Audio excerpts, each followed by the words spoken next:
Сургалтын агуулгыг Австрали, Монгол Улсын засгийн газрын хамтран хэрэгжүүлж буй Австрали Монголын Эрдэс баялагын салбарын хамтын ажиллагааны хөтөлбөрийн санхүүжилтээр Эрдэс баялаг эмэгтэйчүүдийн холбоо төрийн бус байгууллага боловсруулав.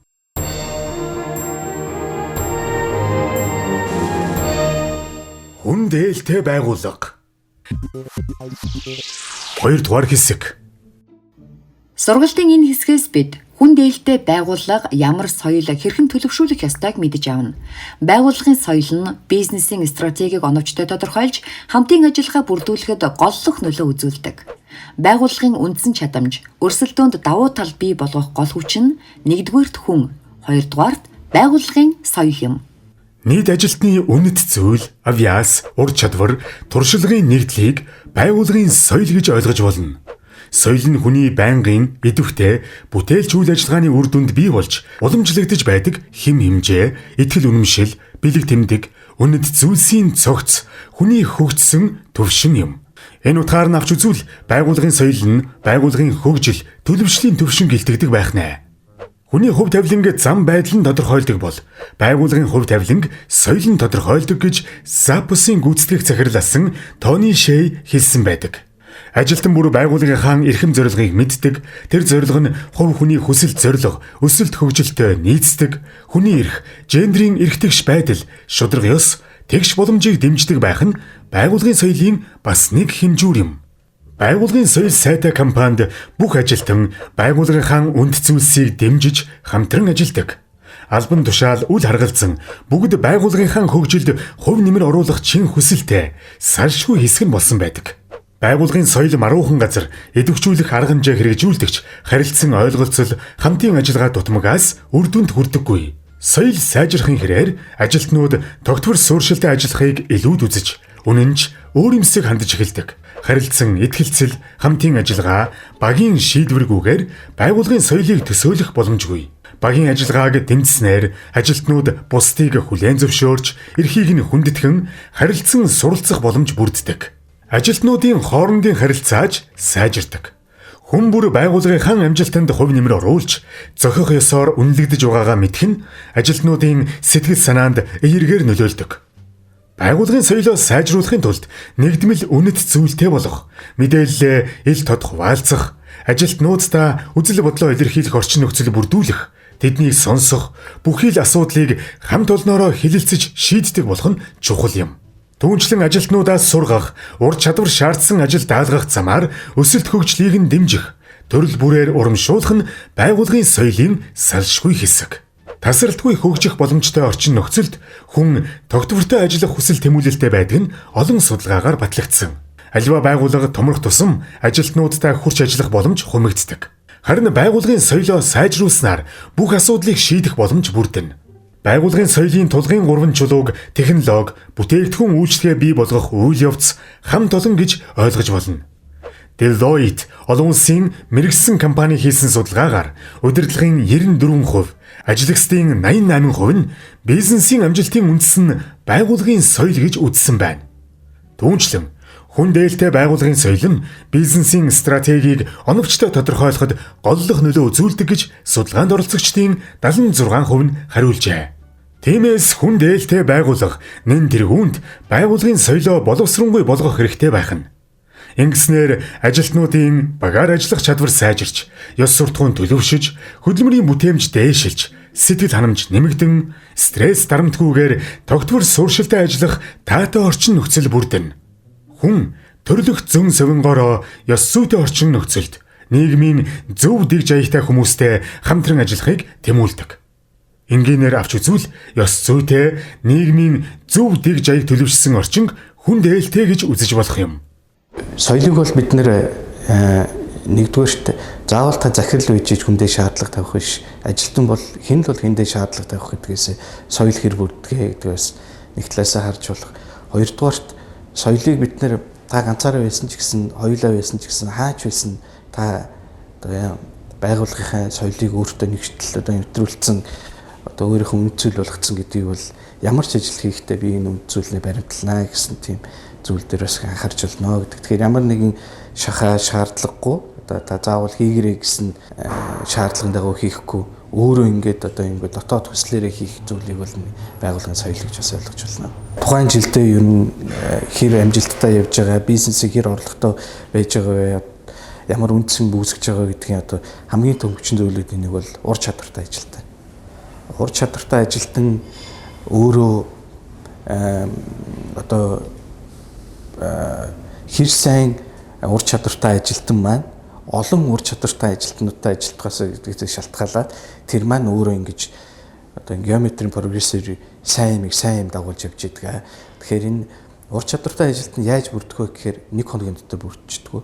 1 жилийн дотор одоо ур чадвартай болчихдог, туршлага суучдаг. Энэ бол маш олон жилийн тухайн хүний ажлаа хэр хичээнгүй хийсэн, ямар төрлийн ажилд оролцсон, хэр их асуудал зовлонтой тулгарч исэн гэдгээс шалтгаалж тэр чадвартай ажилтанд бүрэлддэг байгаа. Тэгэхээр энэ одоо 5-10 жил ажилласан залуучууд маань яг одоо ингэж үр бүтээлтэй ажиллах тэр жилдээ ирэхээрээ компанийн эргээд буцаад бүх бизнеснийхээ амжилттай явдаг байхаа. Тэгэхээр ингэ доктортой зөвхөн одоо 2-3 жил ажлын байранда байжгаад гарахтаа биш, байнгын одоо энэ сайн чадвартай ажилтнуудаа компанидаа одоо орчиндөө байлгаад үнцний өсгөөд авах маань одоо хамгийн гол хүчин зүйлүүдийн нэг байдаг. Байгууллагын үндсэн чадамж өрсөлдөөнд давуу тал бий болгох гол хүч нь 1-р хүн, 2-р байгууллагын соёл юм. Байгууллагын соёлоо сайжруулахад тулгардаг олон сорилтуудыг даван туулахад хүн дээлтэй удирдлагын тогтолцоо чухал үүрэгтэй. Учир нь байгууллагын соёлын үрийг үүсгэн байгуулагч удирдлагын баг суулгаж хамт олноороо тарж ургуулдаг. Тиймээс хүн дээлтэй удирдлагын тогтолцоогүйгээр хүнд ээлтэй байгууллага оршин тогтнох боломжгүй. Гадна талаас харахад байгууллагын соёлыг төгс төгөлдөр хэрэгжүүлсэн мэт боловч үнэн хэрэгтээ маш муу соёлтой байх тохиолдлууд цөөнгүй бий. Тиймээс байгууллагын соёлын судалгааг их биеийн далайн гүнд нуугдсан мөсөн уулыг олж илрүүлэхтэй зөвлөдөг. Далайн мандлаас дээш харагдах мөсөн уул бол байгууллагын алсын хараа, эрхэм зорилго, стратеги төлөвлөгөө, бүтэц тогтолцоо юм. Эдгээрийг хараад л тухайн байгууллагыг сайн соёлтой гэж дүгнэх нь өрөөсгөл. Учир нь мөсөн уулын ихэнх хэсэг далайн гүнд нуугдсан байх нь бий. Тэдгээр нь манлайллын арга барил, шийдвэр гаргах явц, үнэт зүйлс, харилцаа, хандлага, хамтын ажиллагаа гэх мэт байгууллагын соёлын гол цөмөн юм. Хүн дээлтэй байгууллага нь хүний эрхийг дээдэлж, аливаа төрлийн ялгуурлан гадуурхалтыг үл твчин, хүн бүрт тэгш боломж олгох үзэл баримтлалыг чандлан сахина. Альва байгууллага ялангуяа уул уурхаад өөрийнх нь үйлдвэрлэлдээ хэрэгжилж байгаа тоног төхөөрөмж нь ингээд маш том үнэтэй юм тоног төхөөрөмж байдаг. Үүнийгээ дагаад ч юм уу одоо энэ тоног төхөөрөмжийг зогсолтгүй суул зогсоохгүй тулд бас урсгал болон ээжил төлгөөт гээд маш олон засваруудыг бол тухайн жилдээ хийдэг. Тэгээд дэлхийн нийт энэ уул уурхайн салбарт энэ засвар үйлчлэгийн нийтдээ одоо тухайн жилийнхаа төсөв төртгийн хэдэн хувийг зарцуулдаг юм бэ гэсэн ойролцоогоор 19% ингээд зарцуулдаг юм байна. Гэтэл хүнийхээ хөгжилд ингээд та бүхэн харж байгаа энэ одоо том уулын Камацу гээд 240 тонны даацтай юм том машиныг засахад бол маш олон засварчид бол ажиллаж байгаа. Тэгэхээр энэ засварчдын ур чадварыг байнга дээшлүүлж явах шаардлагатай. Яг тэгвэл технологи маань байнга хөгжиж байгаа. Тэгэхээр энэ хүмүүсийн маань энэ сургалт хөгжилт нь яг хичнээн төгрөг зарцуулдаг юм бэ гэдээ байнга асуулт гарч ирнэ гэж би түрүүн бас хэлсэн байж байгаа. Тэгэхээр бас л жишгийг би бас хэлхэн зүйтэй гэж бодож байна. Нийт одоо цалин маань төсөв төртгийн 33%-ийг бүрдүүлдэг юм байна. Тэгээд цалингийнхаа дөнгөж 1-3% нь энэ ажилтан хүний сургалт хөгжилд зарцуулдаг ийм дэлхийн жишг байх юм. Манай Монголд болохоор зэрэг хөдөлмөрийн аюулгүй байдал, эрүүл ахуйн тухай хуулиараа нийт зардлынхаа 1.5%-ийг энэ хөдөлмөрийн аюулгүй байдал, эрүүл ахуйн зардалд хуваарлана гэсэн, хуваарлах ёстой гэсэн одоо хуулийн зайлшгүй шаардлага бол байж байгаа. Тэгээд би бас энэ одоо ур чадвар маань болохоор хүн бол бүхий л амьдралынхаа туршид суралцдаг байж байгаа. Тэгээ энэ бүсгүйг та бүхэн бас харж байна. Энэ бүсгүйг саран гэдэг. Саран бүсгүй бол 80-аад оны дундуур одоо бидний ярьдгаар социализмын үед одоо гагнуурчин гэдэг мэргэжлийг эзэмшээд барилгын компанид, уул уурхайн компанид ингээд 30 гаруй жил ингээд хөдөлмөрлж байгаа ингээд сайхан бүсгүй байна. гагнуурчин голцоо бид нар эрэгтэй хүнээр л төсөөлдөг. Тэгээ бас сонирхолтой нь одоо 80-аад онд ийм гагнуурчны мэрэгжил эзэмшсэн бүсгүй маань одоо 3 жилийн өмнө оюутлогоон одоо ажлын зараар оюутлогоод гагнуурчны ажилд орсон байна. Тэгэхээр бид нар бас хэвшмэл ойлголтоор юу гэж боддог гэхээр зэрэг хүн насаар ангилан ялгагдаад за бараг 35 наснаас дээш ч юм уу ер нь бол эмэгтэй хүнд ажил олддгүй гэж боддог. Гэтэл үгүй юм байна. Хүн өөрөө уур чадвартай. Тэр уур чадвараа үнэхээр үнэлж чаддгийн юм бол бусдад таниулж чаддгийн бол ажлын байр байнга байж идэх юм байна гэдэг нь энэ бүсгүйн одоо сайхан түүхээр бол харуулж байна. Тэгээд энэ бүсгүй маань юу хийж байгаа гэхээр зэрэг манай одоо уулын авраг хүчит одоо экскаваторын шангийг гагнаад ингэ сууж байгаа байхгүй. Тэгэхээр зэрэг ер нь бол одоо байгууллага дотор хамгийн үнэтэй хөрөнгө нь юу вэ гэд асуухаар одоо ихэнх манлайлагч нар бол манай хүн, манай ажилтан гэж хэлдэг. Ялангуяа хүн дээлтэй байгууллагын хувьд энэ хүн нь, энэ ажилтан нь бол одоо үнэлж баршгүй ийм сайхан үнд зүйлс юм а гэдгийг ажилтнаа сургаад хөгжүүлээд байх юм бол одоо байнга гялддаг, өнгө ороод идэг ийм алт эрдэнэс юм а гэж бодох нь бас зүйтэй байх гэж би одоо бас удирдлага түвшний ажил хичээвсэн хүний хувьд та бүхэндээ хэлэхэд таатай байх болно. Хүн дээлтэй байгууллагын тогтолцоо соёлоор Америк нэгдсэн улсад тэргүүлэгчдийн нэг ИТ компанийн баримталдаг зарчмуудыг энд жишг болгон дурдъя. Нэгдүгээрт үүрэг амлалт. Захирлаасаа эхлээд дадлагжигч хүртэлх бүхий л ажилтан үнэт зүйлдээ тулгуурлан үүрэг амлалт авах нь нэн чухал. Агуу соёл нэг өдөр бий болчихгүй. Байгууллагыг амьд организм гэж үзвэл экосистемийн оролцогч бүрийн хувьд үүрэг амлалт бол хамгийн гол түүчээлэгч юм. Ажилтан бүр нэгдмэл зорилгын төлөө нэг мөрөөдлөөр жигүүрлсэн ахан дүүс гэдэгтээ итгэж хамтран зүтг байс хүн дээлтэй соёлыг бүрдүүлж хөгжих үндэс тавигдана.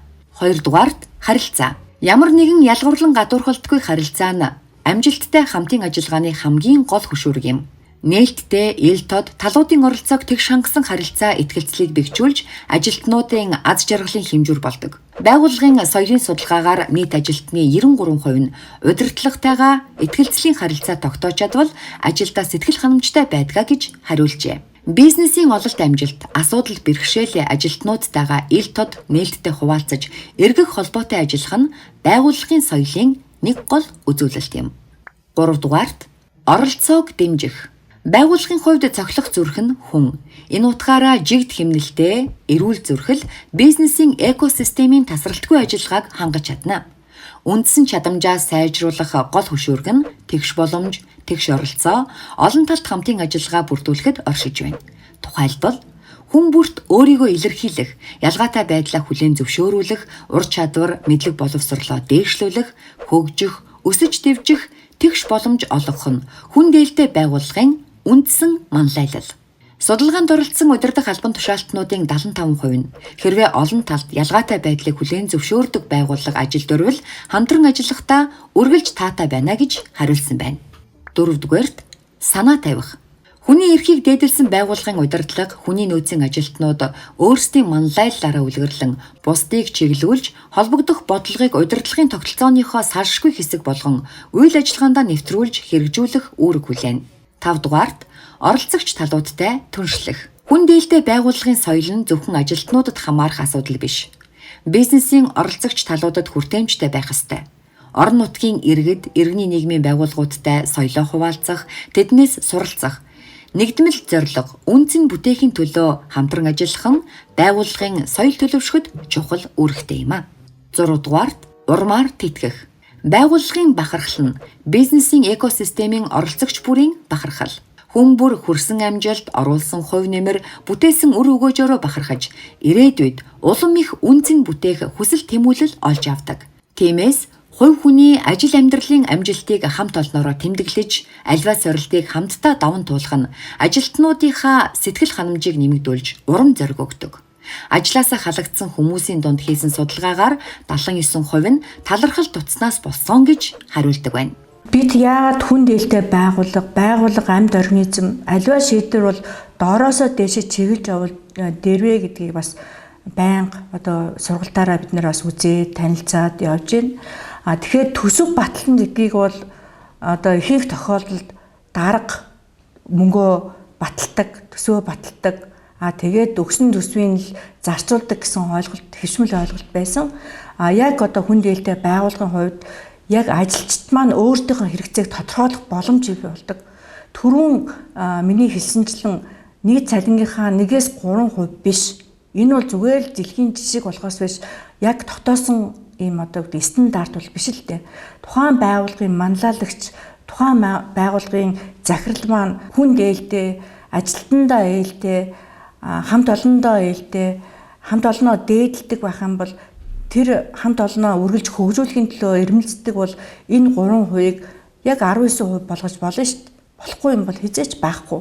Тэгснээрээ илүү их магадгүй тэр хүний нуугдмал авьяасыг тодруулж нэг хүний хийх ажлыг хоёулаа хийх ч юм уу, эсвэл бизнесийн өргүү зардлыг үгүй болгож сайхан инновац, шинэлэг санаа тэр ажилтнаас гарч ирэн илүү их бүтээмжийг бий болгох ийм сайхан үнд зүйлсийг бий болгох боломж бүрдэн ахаа гэж би бас бодож байна. Эрдэс баялагын салбар дахь аж ахуй нэгжүүд хайгуулаас олборлолт хүртэлх бүхий л шатанд үндсэн ажилтнаас эхлээд төр засаг хүртэлх олон оролцогч талтай итгэлцэлд тулгуурласан түншлэл бий болгож ажилладаг. Хүн дээлтэй байгууллага оролцогч талуудыг анхааралтай сонсож, аливаа асуудлыг шийдвэрлэх гарцыг эрэлхийлж, мэдлэг туршилгаа харамгүй хуваалцаж хамтдаа хөгждөг. Итгэлцэлд тулгуурласан оролцогч талуудын түншил нь нэг завин дээр суусан мэд тэгшэрх үүрэгтэй харилцаан дээр тогтно. Эрх эдлэгч. Эрх эдлэгч нь хүн. Эрхэм зөрчигдсөн тохиолдолд үр дүнтэй хариу арга хэмжээ авах эрхтэй. Бизнесийн төсөл, үйл ажиллагаа нь хүний эрхэд нөлөөлж болзошгүй. Байгууллагын хувьд эрх эдлэгч нь үндсэн болон гэрээд ажилтнууд, ханган нийлүүлэгчид, орон нутгийн иргэд, тэдэн дунд эмэгтэйчүүд, хүүхдүүд, нутгийн иргэд, LGBT хүмүүс, цагаачид, хөгжлийн бэрхшээлтэй хүмүүс гэх мэт олон янз байдлын төлөөлөл багтана. Түүнчлэн хүний эрхийг хамгаалагчид, үйлчлүүлэгчид, эцсийн хэрэглэгчдийг ч эрх эдлэгч гэж үзэх тохиолдол бий. Үүрэг хүлээгч. Эрх эдлэгчийн өмнө үүрэг хариуцлага хүлээдэг оролцогчид. Төр нь хүний эрхийг хүндэтгэх, хангах, хамгаалах үүрэгтэй. Тиймээс төрийн байгууллагууд нь үүрэг хүлээгч юм. Байгууллагууд нь хүний эрхийг зөрчгөөс зайлсхийх, аливаа сөрөг нөлөөллийг бууруулах, арилгах зэргээр хүний эрхийг хүндэтгэх үүрэгтэй. Бизнесийн байгууллагуудын хувьд удирдлагын баг, хамтрагч түншүүд, ханган нийлүүлэлтийн сүлжээ нь тухайн харилцаанд үүрэг хүлээгч байдлаар оролцож болно. Бусад мэдлэг боловсрол, үзэл хандлагаараа хүний эрхийн нөлөөллийг үнэлэхэд тусалж чадах хувь хүн байгууллага. Тухайлбал нэгдсэн үндэсний байгууллага, эсвэл олон улсын хөдөлмөрийн байгууллага зэрэг олон улсын байгууллагын мэргэжилтнүүд, хүний эрхийг хамгаалах чиглэлээр үйл ажиллагаа явуулдаг үндэсний байгууллагууд, иргэний нийгмийн төлөөлөл гэх мэт. Түншлэл бий болгох явцад тулгардаг хүний эрх, гендерийн асуудлыг дараах байдлаар шийдвэрлэж байна. Үндсэн ажилтан. Байгууллагын зүгээс хөдөлмөрийн аюулгүй байдал, сургалт хөгжил, хүний эрх, гендер, олон талд ялгаатай байдалд нийцсэн тэгш боломж олгох зэрэг ажлуудыг хүн дээлтэй байгууллагын тогтолцоо бүрдүүлэх замаар шийдвэрлэнэ. Туслан гүйцэтгэгч гэрээд ажилтан. Ханган нийлүүлэлтийн сүлжээний нэг хэсэг. Эрдэс баялагын салбарт шууд болон туслан гүйцэтгэгчээр дамжин гэрээ байгуулж ажилладаг байгууллага хувь хүн олон бий.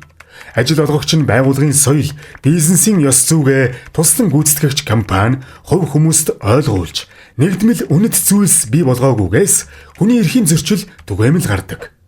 Гэрээд ажилтан хөдөлмөрийн харилцаанд үндсэн ажилтантай ижил тэгш боломж эдлээгүйгээс болж байнга сэтгэл хангамжгүй байдаг. Адилхан ажил үйлчлэгээг элд ялгаатай цалин хөлсөөр гүйцэтгэдэг нь гэрээд ажилтан сэтгэл гутралд оруулдаг. Түүнчлэн ажлын байран дах төрөл бүрийн ялгуурлан гадуурхалт нь байнгын дарамт болдог байна. Бодит түүх өгүүлээ. Нэгэн уурхайн бүтээн байгуулалтад гэрээд ажилтнаар орсон иргэнтэй ажиллаж эхэлмэгцээ элд ялгаатай байдлыг мэдэрсэн байна. Үндсэн ажилтнууд хөдөлмөрийн аюулгүй байдлыг хангасан хувцас хэрэглэл сайтай байхад гэрээд ажилтан нэг хувцасаа элж урагдтал өмсдөг. Үндсэн ажилтнанд хүндэтгэлтэй ханддаг бол яг адилхан ажил үүрэгтэй гэрээт ажилтан элдвэр хочлон доромжлох, гадуурхах байдал хэвийн үзэгдэл болчихсон байж. Хизээ мэдгүй төлж барагдуулах ёстой зээлийн дарамт гэр бүл үр хүүхдээ бодон эргэнтэй тэр бүх доромжллыг төвчин өнгөрүүлдэг байлаа. Гэтэл нэг өдөр үндсэн ажилтнтай дотн яриа өрнүүлэхдээ цалин хөлсийг нь санамсаргүй олж мэджээ. Илт ялгаатай цалин хөлс авч байгаагаа мэдмэгт сэтгэлээр унаж, боолын хөдөлмөр эрхэлж буй мэт санагдсан байна.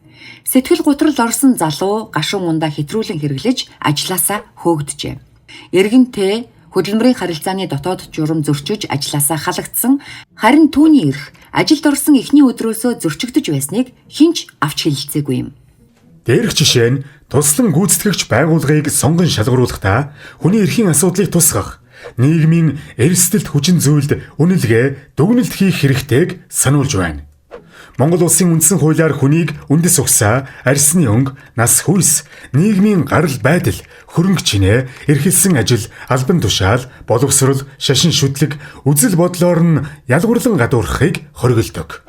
Хөдөлмөрийн тухай хуульд аль нэг хүнд элт ялгаатай давуу байдал үүсгэхийг хориглож, нэг төрлийн ажил үйлчлэгээнд адил цалин, нэмэгдэл хөлс тогтоох, ижилхэн нөхцөл бүрдүүлэхээр тусгасан байдаг ч бодит байдал дээр хэрэгжихгүй байна. Эрдэс баялагын салбарт үйл ажиллагаа явуулж буй компаниуд хүний эрх, гендрийн тэгш байдлыг хангасан байгууллагын соёл, хөдөлмөрийн харилцааны бодлого, журмаа, гэрээт болон туслан гүйцэтгэгч байгууллагуудтай хуваалцах хэрэгтэй байна. Гэрээт ажилтнанд хүний эрх, хөдөлмөрийн харилцааны тэгш боломж олгох нь шударга зарчимд нийцнэ. Тиймээс туслан гүйцэтгэгч компаниудтай гэрээ байгуулахдаа тухайн ажлын байрны зохистой хөлсний доод хэмжээг тодорхой зааж өгөх байдлаар зохицуулалт хийх боломжтой. Түүнчлэн үндсэн ажилтнуудаа хүний эрхийн чиглэлээр сургалт тогтмол зохион байгуулж, хүний эрхийн ойлголтуудыг харилцаа хандлагад суулгаж хэвшүүлэх нь зүйтэй юм а. Нэгдмэл үнэт зүйлс байгууллагын соёлоо хуваалцах ёстой дараагийн оролцогч тал нь орон нутгийн иргэд. Мэдээллийн ил тод байдал хамтын ажиллагааг эрхэмлдэг. Байгаль орчин, нийгмийн нөлөөллийн үнэлгээ, нүүлгэн шилжүүлэлт, нөхөн олгуурын асуудлыг шийдвэрлэхэд нутгийн иргэд тэгш хэрэгтэй оролцохыг хүсдэг. Олборлолтоос үүдэн байгаль орчин доройтож усны хомсдол үүсэхгүй гэдэгт санаа зовдөг. Уул уурхай дагсан нийгмийн үйл ажиллагаанд хамрагдах, ахуй амьдралаа өөд татах, хөдөлмөр эрхлэх, ханган нийлүүлэх боломж эрэлхийлдэг. Түүх өгүүлээ. Хайгуулын А компани ашиглалтын лиценз авсныхаа дараа уурхайн талбайд амьдарч байсан 10 өрхийг нүүлгэн шилжүүлэхээр болжээ. Бусад уурхайн жишгээр нөхөн олгуурын тодорхой багц гарган малчин өрхийн төлөөлөлтөд хилцэл хийж гэрээ байгуулсан байна. Хилцэлд өрхийн тэргүүн голлох үүрэгтэй оролцож шийдвэр гаргажээ. Тухайн үедээ малчин өрхүүд тодорхой хэмжээний сэтгэл ханамжтай үлдсэн. Хэдэн жилийн дараа уурхайн эзэмшил Б компанид шилжиж бүтээн байгуулалтын ажил эхэллээ. Энэ үед л малчин өрхүүд уурхайн олборлолт явуулж буй бүсдээ хэд ойрхон амьдрах аргагүйг ухаарч, орон нутгийн иргэдийн эрхийг хөсөрдүүлсэн гэх гомдол олон улсын байгууллагт гаргасан байна.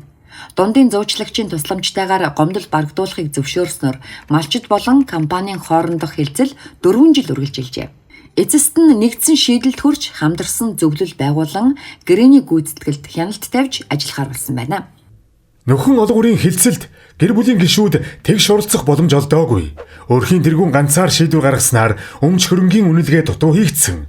Хайгуулын А компани уурхайн бүтээн байгуулалтын цар хүрээг бүрэн төсөөлөөгүйгээс нүүлгэн шилжүүлэлтийг уурхайн нөлөөлөлд орохуйц ойрхон газар хийсэн. Энэ нь компанид эдийн засаг, нийгмийн эрсдэл бий болгосон. Малчдын хувьд эрүүл, аюулгүй орчинд амьдрах эрхээ хамгаалж, өргөдөл гомдол гаргасан нь зөв шийдвэр байсан. Орон нутгийн иргэдийг сонсох, мэдлэгээ хуваалцах, тэгш боломж олгох, ил тод байдлыг хангах, харилцсан итгэлцэл бий болгох замаар хамтын шийдэлд хүрч чадсан нь энэ түүхээс авах хамгийн том сургамж болж байна. Нэгдмэл үнэт зүйл байгууллагын соёлоо хуваалцах ёстой дараагийн оролцогч тал бол төр засгийн байгууллага, орон нутгийн удирдлага. Мэдээлэлээ ил тод тайлагнаж үр ашигтай хамтын ажиллагаа бий болгож чадвал татвар, хуулийн хэрэгжилт, дотоод хяналт, аудит, бизнесийн ёс зүй, авилга, хээлх ахуйл, улс төрийн лобби гэх мэт асуудал тулгархад ямар нэгэн үл ойлголцолгүйгээр шударга шийдэлд хүрч чадна. Хүн дээлтэй байгууллага нь оролцогч талуудтай нэгдмэл үнэт зүйлс байгууллагын соёлоо хуваалцдаг учраас бүх харилцаа энгийн, ойлгомжтой, тодорхой байж үр ашигтай хамтын ажиллагаа бий болдог байна. Сургалтын энэ хэсэгт үзүүлсэн орон нутгийн иргэний түүх бол хүн бүр эрүүл, аюулгүй орчинд амьдрах, үзэл бодлоо илэрхийлэх, бусдын санаатай болон санамсаргүй учруулсан хохирлыг нөхөн төлөвлөх, гэр бүлийн харилцаанд эрэгтэй эмэгтэй хүмүүс тэгш хэрэгтэй байх зэрэг хүний эрхийн олон асуудлыг хөндсөн. Нөхөн олгор нүүлгэн шилжүүлэлтийн шийдвэрт олон талын тэгш оролцоог хангах, шудрах хэлцэл хийх, уурхайн бүтээн байгуулалтын цар хүрээг бүрэн тооцоолж, нүүлгэн шилжүүлэлтийн байрлал тогтоох, бэлчээр усна төрийн өмч учраас төрийн төлөөллийг хилцэлд оруулах, талуудыг эрх зүйн мэдлэгээр хангах зайлшгүй шаардлагатайг сануулж байна. А компани анхнаасаа нэгдмэл үнэт зүйл, байгууллагын соёлоо орон нутгийн иргэдтэй хуваалцаж, дээрх бүх асуудлыг тооцож үзсэн бол тийм үл ойлголцол гарахгүй байжээ.